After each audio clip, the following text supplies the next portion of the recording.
today. So every day we start fresh because we can't affect the past, but we damn sure can make a difference today. We've made it to episode 50. I can't believe that we're honestly to this point. And we're covering 208, which is Clean Cut, one of our favorite episodes. But yes, we're back because we wanted to talk about this episode in honor of Jackson West, the Jackson West rewatch this past weekend, to celebrate Titus's birthday, and kind of kick off the summer. So again, there's not really any news to share, besides for Eric and Roslyn are still releasing new episodes of their podcast. So go ahead and check that out if you haven't already. But otherwise, we can just dive right into 208. Like, why not? There's quite a bit to cover. So, we will start off with Nolan in the crime scene because he had the first kind of little bit. So Henry calls and asks Nolan what he's doing for his birthday the following day, and Nolan's like, "Oh, I'm just tiling the bathroom. No, no big deal." And he says, when you're the oldest rookie, you don't want anyone to know that you're the older rookie. And Henry, just says, like, you just broke up with Jessica and you don't want to tell anyone that it's your birthday. Like, that's kind of odd. And John's just like, it's fine by me. Like, in fact, he tells Henry to not even tell Jackson and Lucy about it. So Gray then calls and no one has to meet him at a law office, uniform and all. So John is there on his day off, and he gets excited to like start on his special assignment. And Gray's like, "Oh, it's not a special assignment. This is a mandatory callback." John is once again a meme, and it's just like, "Oh, yeah, well, I renamed that in my head." Also, like, the amount of times that John Nolan was a meme in this episode was pretty great. I mean, he's always a meme, but like, I don't know, his facial expressions were like top notch this episode. Oh, for sure. Like prime John Nolan content. Yeah. All the way. Yeah. I mean, this episode just like prime John Nolan meme content, Jackson West content, and Chunford content. Like, it's literally such an iconic episode. So then, Gray like starts briefing him on the scene and, says that there's one suspect for now, one security guard, and he's in the wind. So he tells John, he's just like, all you have to do is just sit here. Like, don't do anything else but sit here and guard the scene. And he says, if any detectives come back, like, have them sign in, and dispatch will call him, as soon as detectives say that he can release the scene. So Nolan's just like, "Oh, when will that be?" And Gray turns around and he's like, "I don't know, maybe an hour or two." The day drags on, or the night, and he's like playing on his phone, just sitting there, and he gets a text. So he sits up thinking like maybe it's the detectives, but it's Henry texting him happy birthday. So we go back like later in the episode, we see Nolan and he's playing video games on his phone, or just like the phone games. I don't know. I mean, do we think that he like plays Candy Crush or Words with Friends or something? Like, I don't know. I don't even know if he would know what those are, to be honest. I feel like Jackson and Lucy probably got him hooked on one. Like one like really addictive one, yeah. Maybe so. But then he gets the 10% battery left warning. And again, he's just a meme. And all of us, when that happens, like, let's be real. So then Grace calls and, she almost seems caught off guard when he answers, and he asks her how her day is going. And she shares that, she just pulled 4 Legos out of a kid's nose. And so there's some flirty banter between the two. And honestly, it just made me miss Dr. Grace even more. So then, she gets a page and she has to go, but she wanted to wish Nolan a happy birthday. And he's like, "You remembered it." And she's just again caught off guard saying, "Oh yeah, I got a Facebook alert." And Nolan's like, "My birthday is on Facebook." So she's all awkward and she's like, "Yeah, I really gotta go." And after they hang up, his phone dies. So that's fun. Yeah. So then he hears someone entering like the office floor, and he goes to tell them that it's a crime scene, but it's Elroy, the crime scene cleaner. Which I feel like this episode came full circle because this is the episode where they first like met, but then the season 4 finale, like Elroy came back Mhm. and they kind of had like similar things happen. I mean, they weren't cleaning up a crime scene, but like, they were involved in a crime together or in a shootout together. So Nolan's like, yeah, the crime scene hasn't been processed yet. Or it has been processed, but it hasn't been released yet. And he can have someone call Elroy when they're ready. And Elroy's like, well, I'll wait. Like 90% of the job is planning anyway. And I feel like, I don't know, at this point, when I was first watching it, I was like, okay, he's odd. He's got to be up to something, right? Like, I don't know. I just kind of had like an off vibe about him. And he enters the crime scene with this cleaning cart, and he just shares that like if you go in with the wrong chemicals, you can make 100 things. You can make things 100 times worse because of the mix of body fluids and fabrics, and even the ambient humidity, all like makes a difference. So, he shares that every job requires a slightly different set of tools, and the ever so inquisitive John Nolan asks how one gets into bioremediation. And Elroy's just like, oh, I just always like setting things right. When I walk into a tragedy, everything is as it should be. And so then Elroy like pulls out a paper bag and he's like, you want to have a sandwich?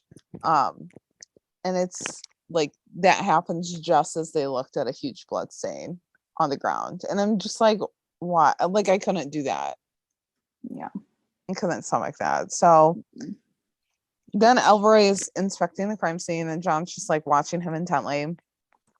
And, no one's curious if he's coming up with a plan of action and, deciding what to claim first. But Elroy's like, oh, I'm just grading the forensic team's work. And he says that it looks like Tip Johnson's guys' work, and he's giving them a B plus basically. And John's just like, it's amazing how you can tell that. And Elroy points out that they swapped for DNA but left prints, which is the correct way to do it. And John is just like, he commends Elroy on knowing the habits of the FSU teams. And because Elroy mentions another team and how they do their work. So then, Elroy remains humble and says most of them, like, I've worked with most of them and, we know each other a while. So then Elroy points out that there's fingerprint powder left, which means that someone was trying to hold the door shut while someone else is trying to push their way in. And Elroy then mentions, like, if the blood drops are circular, then that means that the victim was standing still. And John's kind of just like in disbelief, but Elroy then says like, oh, the faster they move, the more elongated the drops are. So the narrow part of the drop will indicate the direction that the person ran. So Elroy kind of starts like solving the crime scene, saying that it started like with where they were just standing. And they follow the path of blood to the mess of books on the ground, also where the big blood stain is. And so John points out, that it looks like, oh, they could have dragged him down, but maybe he grabbed a hold of the bookshelf and pulled it down, like, to kind of help him or something. So then John also notices that there's a $20,000 bottle of tequila sitting on the mantle. And he's like, it's worth more than all the low rent furniture in this place. So, that's kind of odd. So then John shares that like when he worked in construction, he never drove a nice truck to a bid because it would make the client think that you were charging them too much. And no one just points out the question that like maybe the victim is trying to hide his money. So Elroy like adds this little bit that I'm like curious to go and look up now. But he says that, tequila will get grass stains out of white jeans, which I don't really know how that like made any sense into what Nolan was like deducing, but it was like, okay. I mean, I feel like it was just, I don't know, like he just seems like the kind of person to just like interject. yeah, things. So like it's random really, little facts. yeah. Yeah. And then Elroy also notices that there's blood on the windows overlooking the city, which I didn't even notice on the first watch. And he says like there's not much blood on the desktop, so they think that there was something on the desk. Um, and then they see nail holes in there. So they're kind of coming to the conclusion that the victim was on the desk, they tortured the victim, and then like there are two reasons that someone would do that. Either you hate their guts or you want to tell them something. So then Elroy shares like, or it's a sex thing. And John's like, I'm very uncomfortable. To which I have to say, welcome to our world, John Nolan, when we hear you talking about lingerie and sexy things, sexy time things with your girlfriends. And we all have to witness that. Like, yeah, we're uncomfortable. I feel like the soundbite of John Nolan saying, I'm very uncomfortable should just be like on loop or something. Yeah. Maybe we can figure something out and make that happen. I don't know. Yeah, we definitely could. So then John is asking Elroy more about like his cleaning cart and asking what everything does. And he finds out that something cleans up the 3 B's, which is blood, bile, and barf. Okay. And Elroy even shares that there's something like that's a proprietary blend from Japan, and it's the only thing that will get brains out of a jute rug. And he has to sneak it out through Guam because it's pretty much straight up cancer.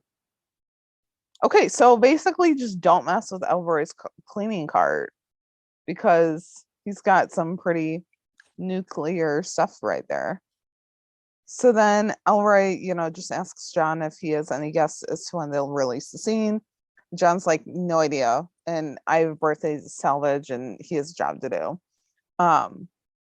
So like John calls out to dispatch and, then Nell says homicide's all backed up. And Elroy gets all excited and motions for the radio because he wants to talk to Nell.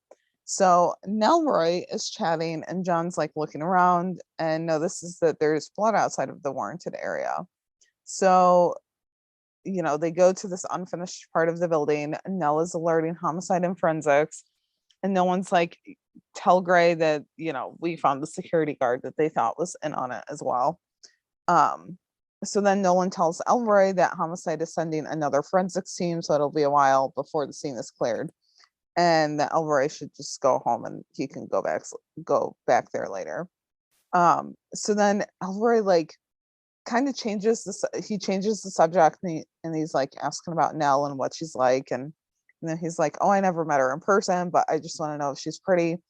And John's like, well, we can go down to the station and I can help you meet her in person. And Elroy gets all shy and he's like, no, I couldn't. Like, he's so like cute about it too. So then like Elroy gives Nolan a birthday Twinkie a little bit later with a candle in it. And Elroy shares that he missed a birthday, his sister's, her last, actually. And he shares that she had killed herself at her parents' house. So then John, just by the expression on Elroy's face, John kind of puts it together that was his first crime scene. And Elroy said he put everything the way that it was and nothing has been right since. Which I kind of like that quote because I'm like, no, that's very true. Like you can put everything back just the way it was, but like it's still not going to be right no matter what it is. So then like after telling John about that, he's like, oh, I do think that I'm going to take off. And he asks John to give him a heads up when they clear the scene. But as John walks away, he notices a loose wall vent and how the screw has been practically pulled out of the wall. So John's like, well, what if the bookcase wasn't brought down in a struggle, but they moved it so that they could look inside of the vent? And Elroy, is just like, well, if cash was hidden in the office, it could have been kept there.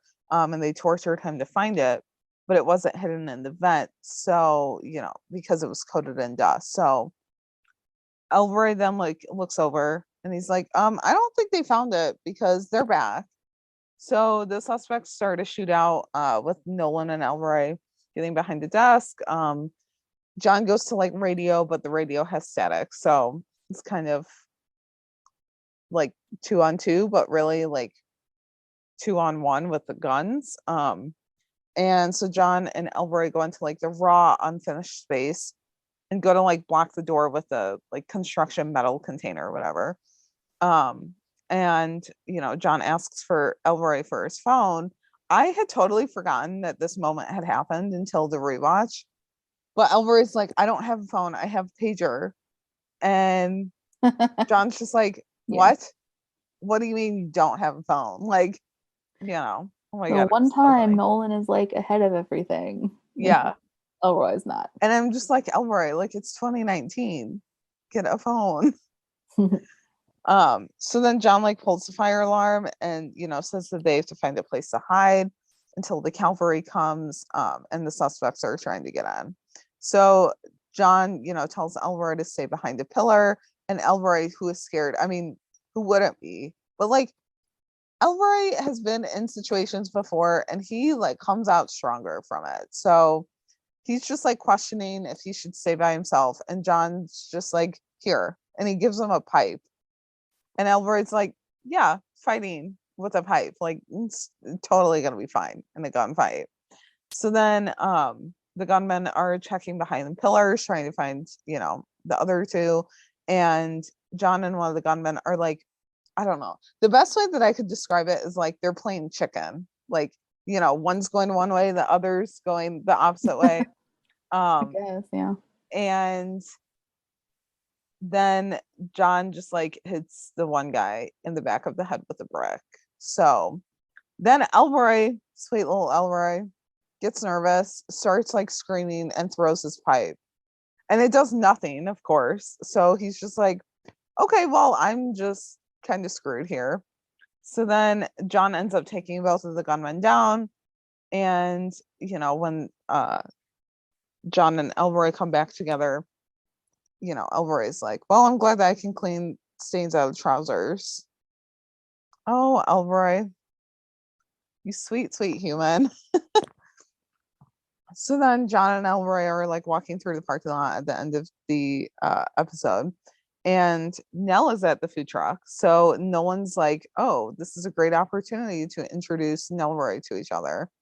And Elroy's just like, I'd rather face off against another shotgun, which, I mean, I don't know. He had to have been really nervous for him to say something like that. But Nell is so excited to meet him. She even gives him a big hug. And Nolan leaves and he's like, yeah, start off by saying like how you saved my life. Like, Nell needs to hear that story. So it's really cute because I don't know, it was just like a meet cute way. And, John was the matchmaker for them. And it kind of came full circle with the season 4 finale. So that was fun. But then, Dr. Grace comes running up to the table with a box in her hand. Because it's still John Nolan's birthday. And she asks if she's missed it, and John's just all confused. And she, says surprise, and everyone cheers happy birthday. And in the second rewatch of this episode for this podcast, or for this podcast episode, I noticed that like everyone looks happy to be there. And Tim just looks like disgruntled and like unhappy in every way to be there. Like his expression is almost like my work wifey told me that I needed to be here and Yeah. I really don't want to be.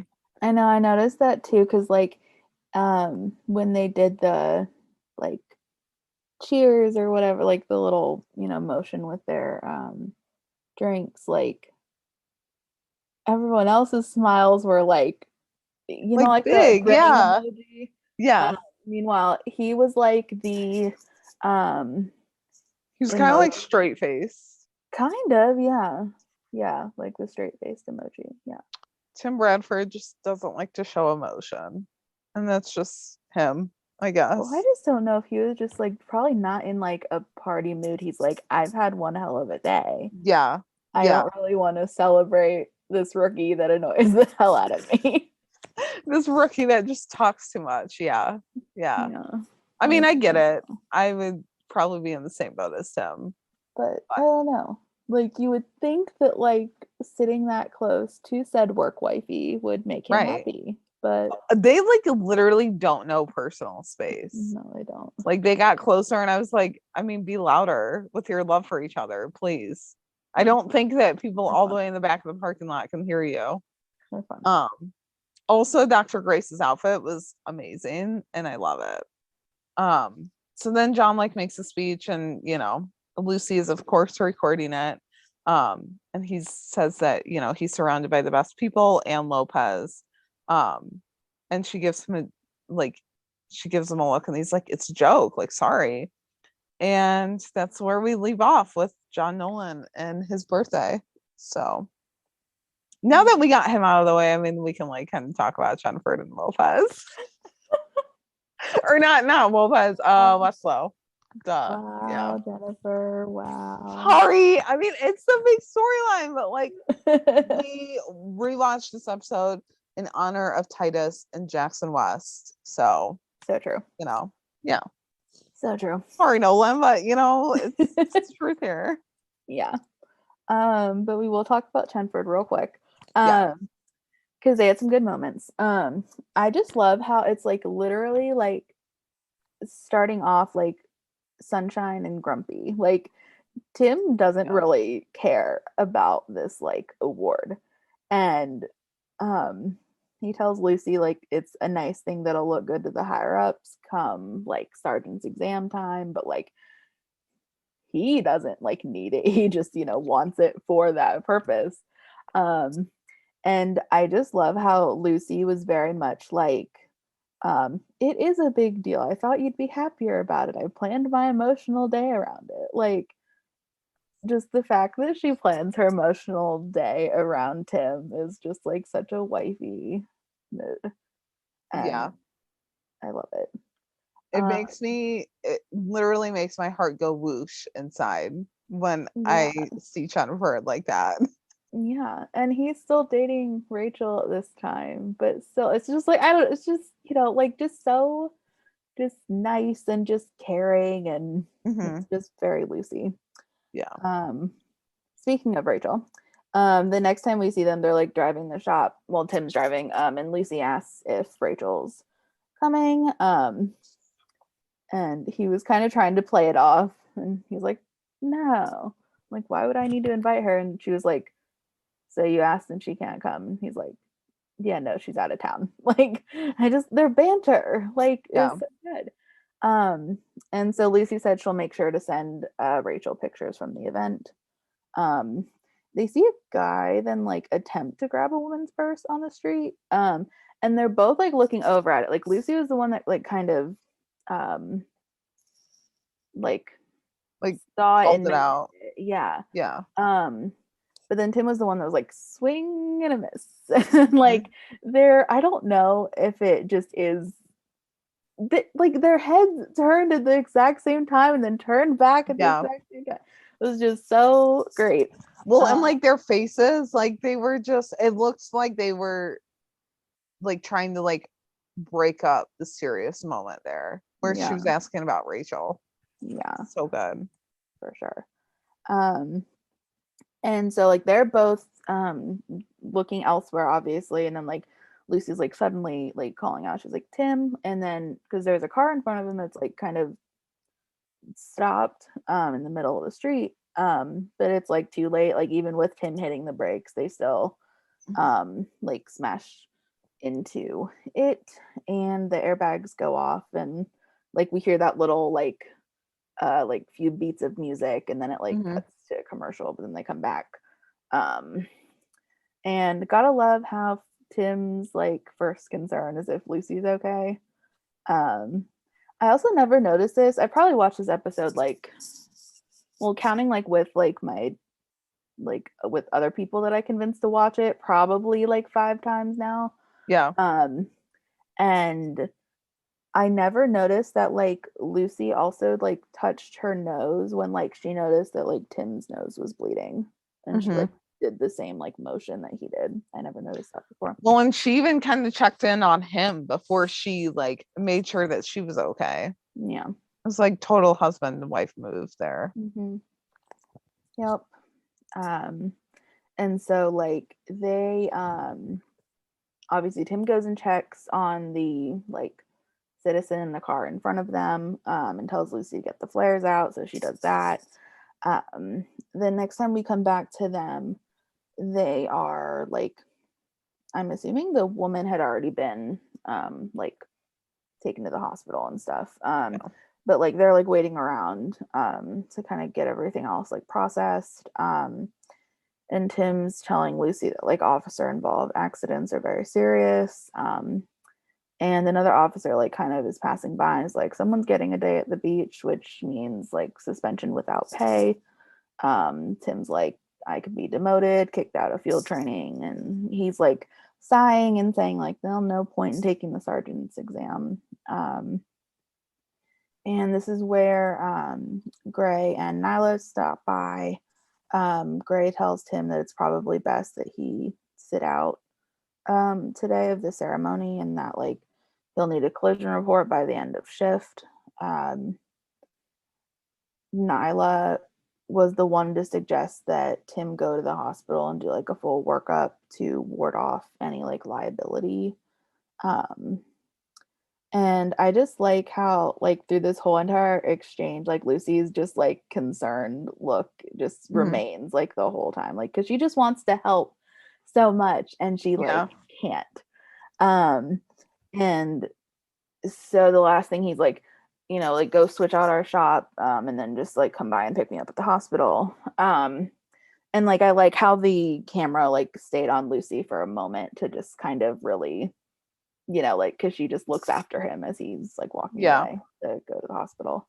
Because she can't do anything in that moment, and like Lucy, she just loves to help people. And she can't help him right now. She can look at him though, which I would do the same thing. So fair.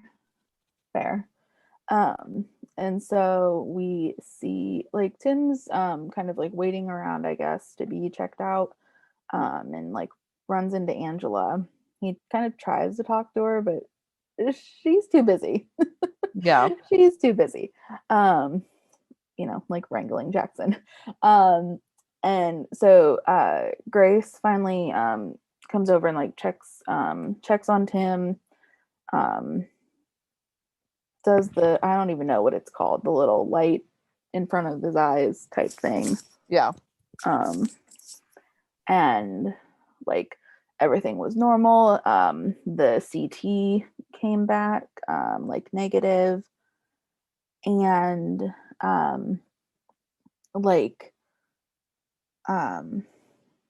Grace had said like the woman had asked for Tim when she first came into the hospital. And so her advice to him is like, okay, well maybe you should go like say something. And so he does.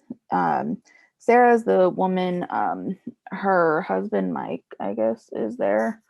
And he's very upset. Meanwhile, she's like, she seems like sympathetic towards Tim. And is like, I'm okay, everything's fine. But Mike is upset and he like wants to sue. And he's just like really on the like, I was gonna say offensive, but it's more like defensive. Yeah. And so Tim was very, very calm, which I applauded him for, because I just, you know, because like that would like get like on my nerves if someone was like coming at me. It's like, dude, like he already feels bad, like, and it I don't know. Well, and we know how Tim was in season 1. Like, granted, that was towards the booth, but like, you know, it is kind of surprising that he didn't like lash out. But he already knew that he was in big trouble anyway with it being an officer-involved accident. So yeah, he just didn't want to make it worse. And so he kind of is just like, you know, okay, I'll like, you know, leave you guys alone. But he's glad that she's okay. And so it cuts over again. Lucy is in the, I don't know, like police garage, like the place that they fix up the like the repair garage. Yeah, like the auto shop or something. And the same officer that said like someone's getting a date at the beach is also the one that's working at the garage. Mhm. And is like, I'll, check on the other vehicle when I have time. And she's like, major, like, small defending tall, even though Tim's like not there. But she's just Yeah. so like, she's just like, no, like, he's a veteran. He's like, he deserves your respect. Like, not any of this like bullshit. It's like she was very much just like defending Tim and being like, no, you need to like do this now. Yeah. And I won't do her like quote justice, but you guys know, if you've seen the episode, you know exactly what she says. It's a 12-year veteran. Apparently, he's been wounded 5 times in the line of duty, and I just don't know how she knows all this. I guess they've been riding together for months and months. Yeah. So maybe it's like somehow come up in like, scenes that we didn't see. Yeah. It's in the blank space somewhere. Yeah. But anyway, so again, another like wife move, like defending her work husband. I just hope that one day we can like remove work from that title. I mean, I'm far reaching in that way, but it's very possible because I mean, look at Angela and Wesley. Like, yes, they met in season 1, got married like, between season 3 and 4, but like it still happened. So yeah. I mean, Well, it and could obviously very well we know happen. like Tim believes in marriage, obviously. Yeah. Like he was already married once. Yeah. And he wants kids. And Lucy's great with kids. So Yeah. just I mean, match made in heaven right there. Like, set it up. Yeah. Let's do it. So anyway. But sorry, sidetracked. So the officer, the vehicle, he discovers that the taillights were actually like disabled like manually. And there's also red phosphorus in the trunk too, which is like can be used to like cook meth apparently, but can also be used to set fires like arsonists do. And so Lucy's like, okay, so you think this is like a deliberate thing? He's like, well, I don't really know like what else it could be, but that this means that it wasn't like Tim's fault, like this whole entire situation. And so she goes to get Tim from the hospital and tells him about what they found. And they confront Sarah about the vehicle. She like maintains she doesn't know anything about it, but they pull Mike's last name of Garvey off the hospital record and do a background check on him. And so they find out he's kind of, like he's a shady character. But Tim's like, well, I can't do the interview or else he's gonna like, lawyer up in 5 seconds, not want to talk to him, etc., etc. And so Lucy does the interview. I think I want to say Emily, maybe from the Rookie rewatch, maybe not, maybe someone else made a parallel, but like it was a similar thing with like Lucy being the one to conduct what was the woman's name? Monica Ochoa, like in the 409 episode, I think. Yeah. Because like Tim couldn't do it because he was too close to it, so kind of similar thing. Yeah. And so she's doing the interview, like she's trying to ask questions, like if Mike has ever used Sarah's car. He's just like abrupt and short with her, like all the way through. He claims he's like, no, never used the car. Did you disconnect the taillights? No. Like just very, very quick answers. Mm-hmm. And so they have to like let him go because they don't actually like have any evidence like tying him, like that he's the one that did it. And when Mike goes out of the interrogation room and notices that Tim's there, he confronts him saying like he's gonna sue Tim and the entire department. Yeah. And I love how Lucy was just like, sorry, I didn't get more out of him. And just like comes to like go stand by Tim. And he's like, no, it's okay. Like he just wanted Mike to be like riled, I guess. So then he would like go and kind like so he like since he was getting nervous, then like that would make Sarah nervous, which would make her more inclined to talk because she's like the easier to crack out of the two, I guess. Yeah. Yeah. And so they go back to the hospital.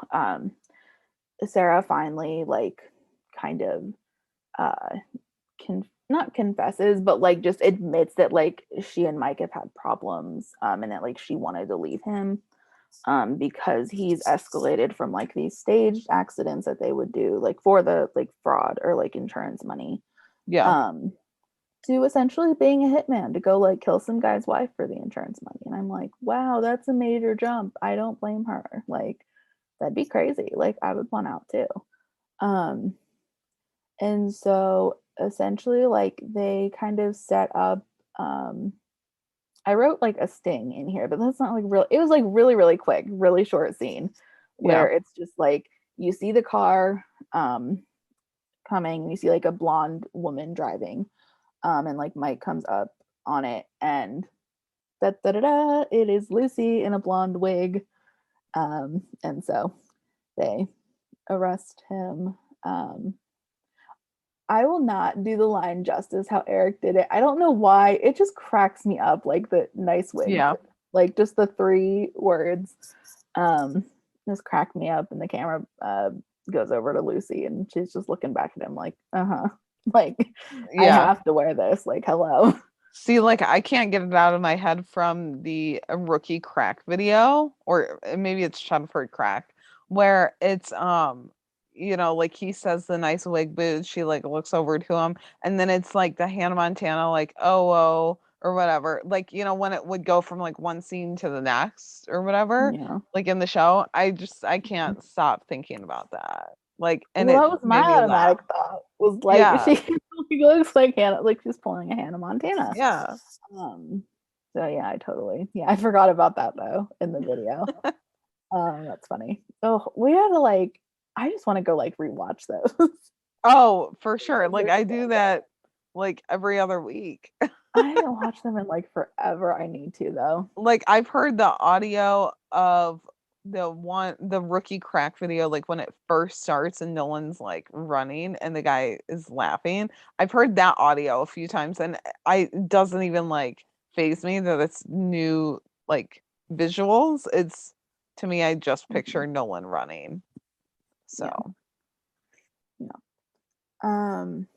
And so we get nice Chenford moments. I don't know why. Maybe it's just because like I don't really see like ceremonies in my other like first responder shows that I watch, but I would have liked to actually like see them get the yeah. awards. Cause like, yeah, I don't know. But anyway, so it's like the like ceremony's done or whatever. I mean, they're still like dressed in their dress blues, Mhm. like Tim and Jackson and stuff. And I just like how it was like Lucy was standing across from Tim, Angela was standing across from Jackson, but they're still like Yeah. all getting photos of each Yeah. other and stuff. And Lucy's taking multiple photos as she makes clear she has to get pictures for Rachel, so that's why. But really, Tim's like like, already over it. but really, we all know that they're for her. Like, she'll send Rachel maybe a few, but like, they're all for her. Oh, for sure. Well, because like the next day, I mean, it's like a joking thing, but like still, because like she's like, Tim is already kind of catching on as like, if you make that your home screen, you're gonna be running the academy training course in a bomb disposal suit. And she's Yeah. like, I would never do that. And then just like quickly like presses a few buttons, turns it around. The fact is that he now- knows her so well to even know, it's like so funny. suggest that, and she's like, Yeah, I wouldn't do that. Like, it's so funny. my heart. Yeah. And so it is now her lock screen. Which and, she was like- literally so insane for doing that, and I want to know how long she had that as her lock screen. Yeah. Like, is it still her lock screen? Was Yeah, it up I for just 6 months? like It's just like, oh my god, it's just so funny because it's just like it almost like when she turned it back and you could like see it, it almost looks like a selfie of Yeah, them. It's like a close cropped like photo, which is yeah, fine because we wouldn't want to look at his face all day. yeah, Um, so but yeah, and so um like they're kind of just like joking back and forth, but he kind of like, looks at her again. And he's like, I wouldn't have got, of course, he calls it a stupid plaque, but it's like very Tim yeah, um saying that. He's like, I wouldn't have gotten that plaque if you didn't have my back today. So thanks. And the parallel to 111, which is the first time Tim says it to Lucy, but now she's saying it back to him, is for what? Doing my job. And so they're just cute and she's like smiley. He kind of like looks down and like away and then like they kind of go off. I'm assuming to join like the little party that Grace had planned for Nolan. yep, Because like we saw like Angela and Jackson walk away because she's like, like, Boot, buy me a beer. And that like left Chenford to have their little moment. But I was just like, I need them to drink socially, but like just them or like at a bar and not like with every single person that they work with. yes. Like, I don't know. Or at Lucy's apartment, and Tamara, God, I love her, but like she needs to stay at Lopez's or something that night. Like, please. I was Or gonna say because they have like had beer on her couch. I mean, they could even just go to Tim's. Like, it doesn't matter where they go. Just like Yeah, no interruptions, please, and no other people there. Thank yeah. you. I need that. So yeah, but anyway, like I don't know. It was just kind of interesting because it's just like, well, did like I don't know. I just wonder these days, like, did Lucy ever have to like, buy Tim drinks or like, how what was it? Was it just in the one? Yeah, the one that we did last week. Like the Tim was like, you're gonna buy a round for every time it takes to like knock down the door with the battering ram, and Yeah. it only took her one time, so then like she had to buy like him one shot, or like, are there like other little things like that where she has Yeah. to like, do things or buy people things or whatever, like I don't know. Yeah. Maybe that's why they do like the pranks to like kind of fill that like gap in. Yeah. Maybe, I don't know. I feel like they definitely have pranks, but they also have like inside jokes or like, okay, so you bought dinner, you owe me dinner. Like, they kind of like go back and forth with it. Yeah. Um, yeah, for sure. I could see that. So, but yeah, so you know, they're cute and we love them. And I just loved Tim's little like his like half smile and his like head like dropped down in like the scene. That was like cute because Yeah. He's like he was just like, bashful with her. yeah. Well, he was like trying to be annoyed, but then like failed miserably because Yeah. it's Lucy. Like, how could Yeah. you can't really be mad at her. And I mean, Tim Bradford, yes, he likes to come off as like a hard ass, but really he's soft and, boyish for Lucy Chen. So, yeah. Of course. Yeah. And then, just Lucy and Tim being adorable, drinking beer. They're like this close. They're like just There's, right next to each other, like yeah, shoulder to shoulder. like there was no space between them. No. And they both had the same like expression. Well, I mean, I don't know, because you can only see like their eyes really, or like the top half of their face. But it's just, I don't know. And just their eyes are looking in the exact same direction, just like, I don't know how Eric and Melissa do that like all the time with like everything. Yeah. I really loved Lucy's outfit in that scene. Like random, I know, but yeah, I really liked it. So yeah, it was pretty. I also liked Angela's too. So yeah, I love Angela's.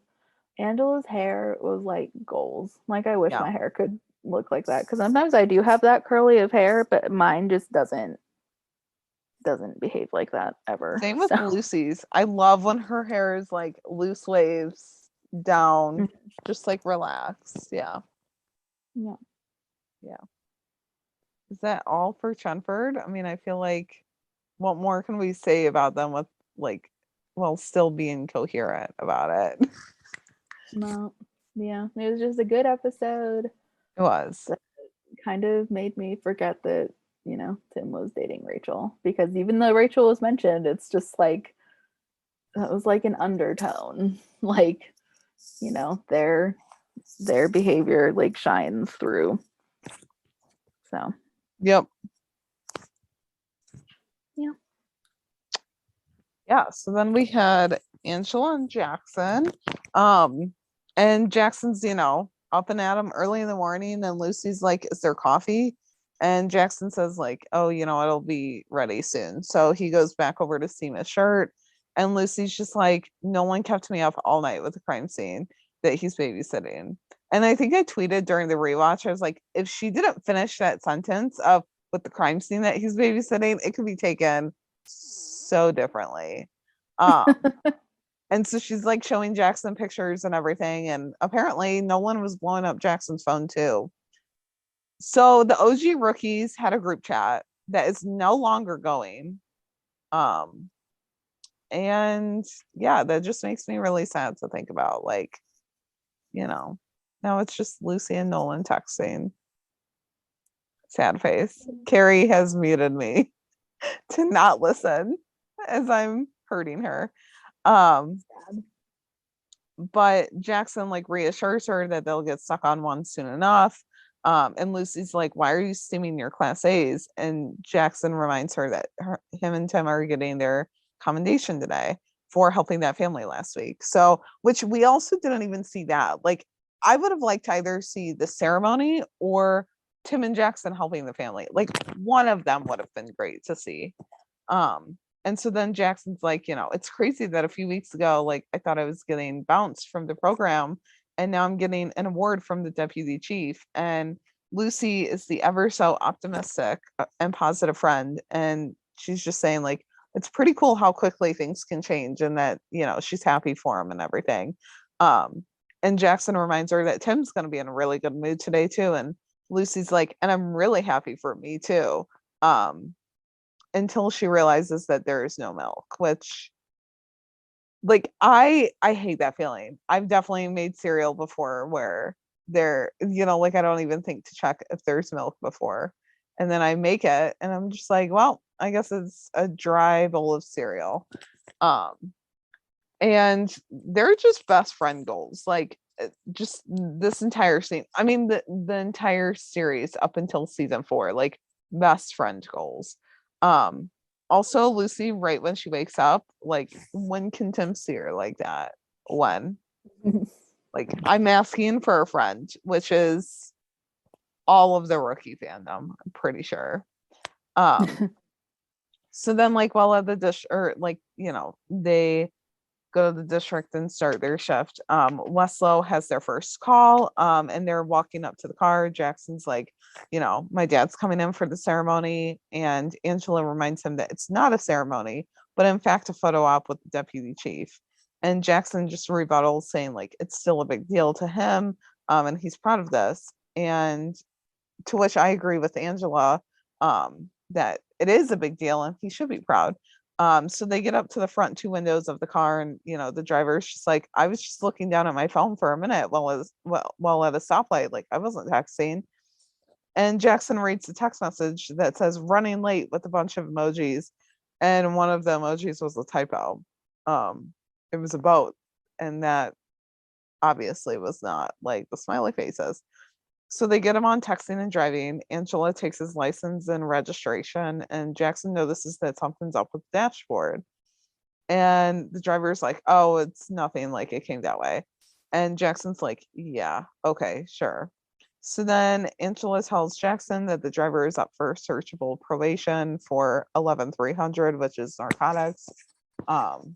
So they get him out of the car, and Jackson is the lucky one who gets to search it. So he immediately goes for the dashboard, popping off the air vent, and sees a packaged powder wedged up in there. So he says that it's at least a kilo, which means that the driver is arrested. So Jackson goes, or he's trying to get it out, even though Angela's like, don't worry about it. They'll get it when they like take apart the car. So then the package pops and white dust gets on his uniform. And Angela's like, are you okay? He gets out, wipes his neck, and then he sneezes and wipes his nose. So he's like inhaled the white powder substance. So Angela walks up to Jackson and, he's like later on, she meets up with him at the district and he's like all happy go lucky. He says that the arrest report is done. And he says that he has to add the CHP 180. And he's just like amazed by the number 180. And Jackson continues to ramble on, talking about, the paperwork and he starts talking about like some brilliant idea. So he asks if she's ever thought about how much data they can collect, like terabytes and terabytes of data their whole lives. And Angela's just like focusing in on his shirt and noticing the white powder. She pulls him aside into another room and, she's like, she uses her flashlight to like go ahead and look in his eyes, just like Dr. Grace did with Tim. And his pupils are dilated. So, he's confused and, noticing the same things. And he's like, oh my gosh, I'm high. Like, what are we going to do? So then, she's just like, but you didn't do them on purpose. And he just continues to spiral. So then Gray radios Angela, asking her to go to another channel. And the minute that Jackson hears Gray's voice, he's like, Gray knows. He knows. And it's like, Gray then asks if Jackson's with her, and Jackson's just like, yep, I am. He pipes in. And Gray says that he's going to receive the combination by himself because Tim won't be going to the event. Jackson doesn't even ask like what happens with Tim. He's just trying to not be suspicious, even though he is. And he's really not keeping this cool. Like once Gray gets off the radio, Jackson's like, I'm dead. It's over. And he starts spiraling again. And Angela's just like, we're going to get through this. She takes his weapon. Because if he can't have a gun if he's high. So Angela's like, we're going to go to the hospital to get your blood tested. And you need to keep your eyes forward as we leave the station and don't talk to anyone. And he is like dead serious about this. And she's just like, you can talk to me. So when they're at the hospital, Dr. Grace, Jackson, just says that the hospital needs some calming music, like monks chanting or those whale songs. He is just like going from one extreme to the next. I mean, this kid, like, hilarious. Yeah. So then Angela gives her the rundown of him getting the powder on his face, and they need to find out what drug he was exposed to. The guy that they had pulled over had priors for PCP. So, that's a possibility. But Jackson is in the background, just like admiring his hands. Like he's in awe of them. So then Dr. Grace is like, well, PCP is a fat soluble, and it stays in your system for a lifetime. And if a police officer can hallucinate at any time, they can't carry a gun. So it's basically a retirement for them. And so Dr. Grace is like, I'll rush the test, but before she walks away, Angela's like, you can keep this like on the down low, right? And Dr. Grace, reassures her of the HIPAA laws. So Angela says that if the test comes back positive, she'll of course fill out an exposure form, but if it's nothing serious, they're just going to keep it quiet. So then Jackson is seen then talking to Tim, who, by the way, looks like he's having none of what Jackson is saying. But, Jackson gives him the hypothetical of, being able to stop crime before it happens. And Jackson's like, it's a mind-blowing concept that I've sat with for a few days, which possibly, but I think he sat with it for maybe like an hour or two. So then Angela, just asks him what he's doing there, and, he shuts that down, and then he asks her what she's doing there, and Angela like goes to answer him, but then she sees Jackson like walking away, and she's like, okay, bye, like I gotta go.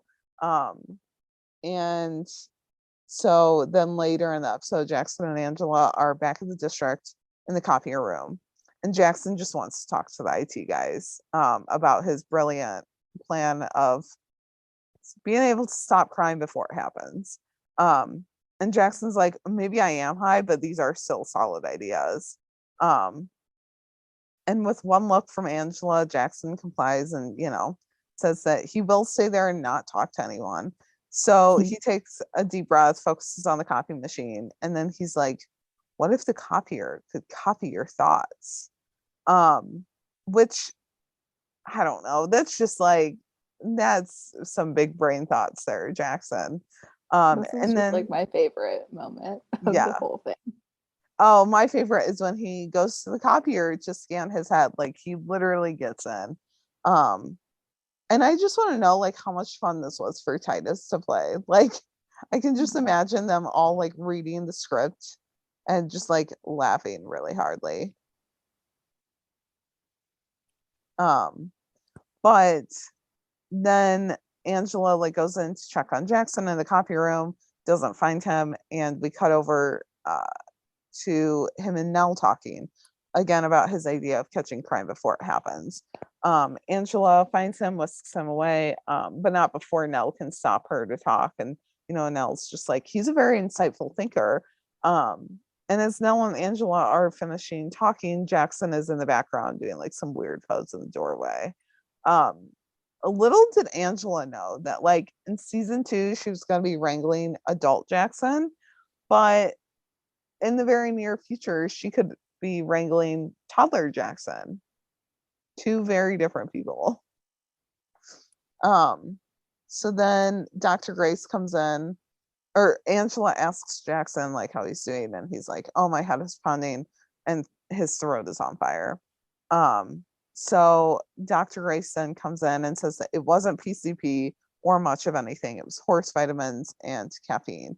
So an allergic reaction can mimic some of the symptoms that he was having, where it did seem like he was high, but also the power of suggestion did the rest. So ultimately he's fine and he can get his accommodation. So yeah, it was just like that. I don't know. I love the Chenford stuff of this episode, but I think I love that, like the Jackson and Angela moments more. Like I feel like we just really got to see Titus and Jackson like grow, kind of. Yeah. Mm-hmm. Definitely. Yeah, I don't know. It was just like fun. Like you got like some drama, like the comedy with like Jackson. It was just like one of those like classic like rookie episodes that yes, it's just you could just watch it whenever and it works. And we even got Nyla and Gray, which I want more scenes of them, please. like in season 5. That'd be fun. Because like it really just, I mean, this is like their first kind of like ends up being a heartfelt scene, but just like, because like season 4 we had, like pregnant Nyla being all like, sentimental and stuff with Gray. And so it's just, I don't know, it's like a fun kind of full circle moment. But it starts here. And Nyla comes into Gray's office with an evaluation. It's not due for like months. And Gray's like, well, why the heck do you want me to fill this out now? And she's like, it's personal. He understands that, but he needs to know like why she wants him to fill out her yearly review ahead of schedule. And so she tells him it's for the judge she's having a custody hearing about Lila. And Gray's like, well, if I'm being honest, I'm not like ready to fast track this yet. But he does let Nyla like ride with him in the shop today. So that's kind of just to like kind of so he can see how she is like in the field. And he'll kind of evaluate her that way. So their first call is a DUI.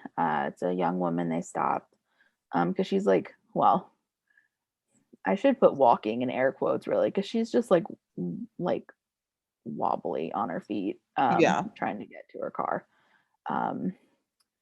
And so Nyla, I love how she like does the like what is it, the field sobriety test, and like tries to have the girl like follow where her hand is going, and then she, you know, her eyes like can't do it for much longer, and she ends up falling onto the street. And Gray and Nyla's like expressions are so funny. They're just like, okay, this is how the day's gonna go. All right, that's fine. And so they do end up, they take the woman into custody. They're like driving the shop, I'm assuming back to the station so they can deal with that. When Gray gets a call from Dominique, his daughter, and she's like telling him that he got in, or that she got into Cornell. And he's like, oh yeah, no, of course I'm like happy and, you know, like excited. But then like once he gets off the phone, he kind of tells Nyla, he's like, well, we had settled on UCSB for her, and so it's like this new prospect is not exactly something that he like expected, to like put a wedge in these like plans that he had already kind of laid out with his daughter. But they can't really talk like more about it because they see a man in the street who is shirtless with a bat. And Gray like calls it in. Nyla's the one that kind of talks him down and convinces him to get into their shop where it's like quote unquote safe. And just like during this whole scene, all I can think about is Makia's blooper where she like can't get, I'm assuming it's like it's either her gun or the handcuffs, I don't know which, like they can't like get out of her like uniform belt, and she's like, it's not coming out. Like that's the blooper. That's all I can think about whenever I see this scene. Yeah, but they're like, so they have like both the passengers now, they have two that they're taking into the station. They're finally back. I guess to like putting their things away kind of, and Grace just like, we'll just move there. Apparently it means to Cornell. And it's all the way on the East Coast, like it's 3,000 miles away. And I was like, sure, that's not like, you know, crazy at all. But Gray's kind of like, well, I can always, you know, I can get another job. And so he kind of like already is like made up his mind in a way about it. Although both of like their detainees, I guess, like seem to kind of side with Nyla, which is funny because she's like, the shirtless man with the baseball bat agrees with me. Let's just let that sit for a minute. Yeah. And so it was kind of a nice moment. And so they don't really like, they take the rest, or they take both their people in custody, they take them in. The poor woman, as they're like in the process of like booking her, she had like found out that she had like breast cancer from a biopsy like earlier that day, and so she had like wanted to go to the bar so she could just like forget about it, and so they like take her what, like her blood alcohol, what, like they check that level with the breathalyzer again, because it's been some time, and so like that was like, you blew a 0.7, it's just under the legal limit, so they're releasing her pending the district attorney review. Yep. So because the woman didn't have, you know, much luck with tests that day, so it's just like, you know, they're trying to, you know, give her a break, cut her some slack, that kind of thing. And it was like a nice, I mean, like sad moment for the woman, but just like that like act of compassion, I'm sure, from like Nyla and Gray like really helped. For sure. Yeah.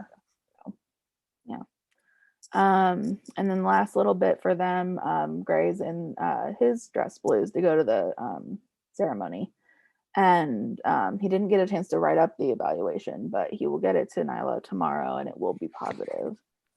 And like I love how she like kind of just like nods and then just like goes into like saying how like he did a great job with his daughter. Like Yeah. she wasn't like a super like, I don't know, it just seemed like genuine. Like she didn't, you know, it like she, not that she didn't care about the evaluation, but just like in that moment she had this like nice thing on her mind to say Yeah. to him. And because Gray was kind of like, oh yeah, and her wanting to move, you know, across the country from me is such a good sign. I'm doing a great job.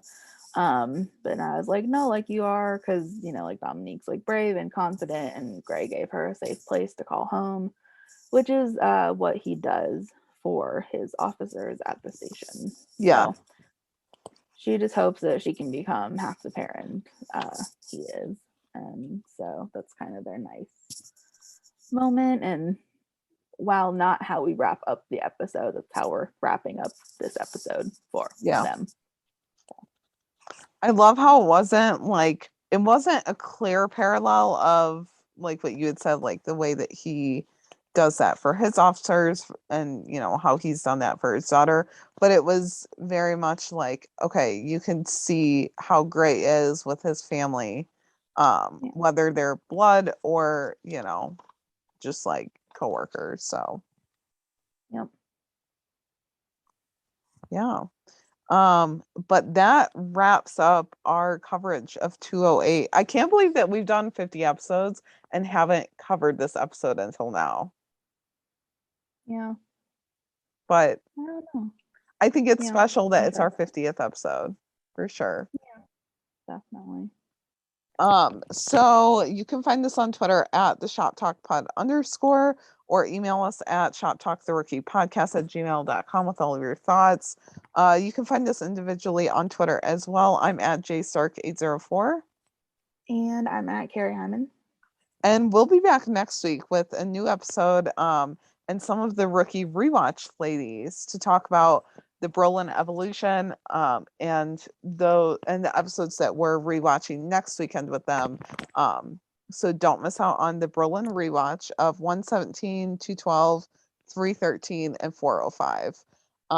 We'll kind of just be touching on like the Brolin highlights and talking about the bro TP that we never thought we needed until we had it. So, and 2 instances of Pladford, or well, 1 instance of Pladford, I guess, and then Nolan's in Plaid.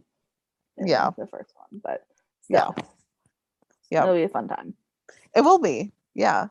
So, we'll be back next week. Bye, guys. Bye. Go get him, boo.